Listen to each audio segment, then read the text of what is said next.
আপনি কি করছেন ম্যানেজার সাহেব? ফুচকা খাচ্ছি। রাত 12টার সময় ফুচকা? কি ফুচকা? ঝাল ফুচকা?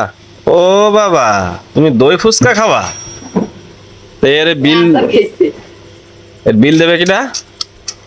আর এই যে ছোট দুষ্টু, তুমি সাইকেল নিয়ে এরম করে বেড়াচ্ছ কেন রাস্তার উপরে?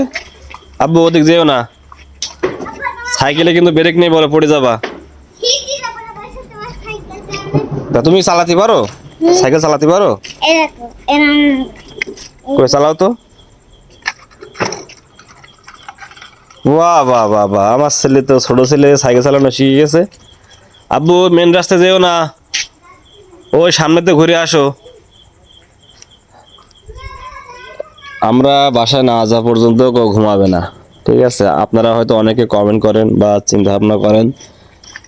আমার এক ভাইও আজকে কমেন্ট করেছিল, বড় ভাই, যে তুই তোর দুই ছেলেকে দিয়ে এগুলো করাচ্ছিস কেন, দোকানে দোকানদারি করাচ্ছিস কেন, কাজ কাম করাচ্ছিস কেন?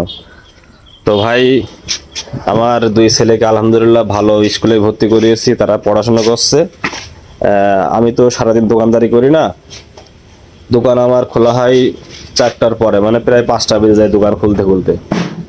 আর মনে করেন যে রাত 10টা 11টা বাজবে ওদেরকে আমি বাড়ি পাঠিয়ে দিই। আর মাঝে মধ্যে যখন ওদের ঘুম ভেঙে যায় তখন ওরা দোকানে আসে, যেহেতু আমার দোকান আর যেখানে বাসা ভাড়া নিয়েছি প্রায় পাশাপাশি। তো মাঝে মধ্যে আসে, ঘুম ভেঙে গেলে দোকানে আসে। তার মধ্যে হয়তো আমি ভিডিও বানাই, আপনারা দেখেন, ঠিক আছে? কিন্তু সবসময় ওদের দিয়ে আমি কাজ করাই না বা দোকানদারি করাই না। ওরা ঘুমানোর সময় ঘুমায়, পড়ার সময় পড়ে, খাওয়া দাওয়ার সময় খাওয়া দাওয়া করে, আর মাঝে মধ্যে আমাকে একটু হেল্প করে, এই। তো আলহামদুলিল্লাহ ভালোই আছি। সকালে ভালো থাকবেন। আল্লাহ হাফেজ।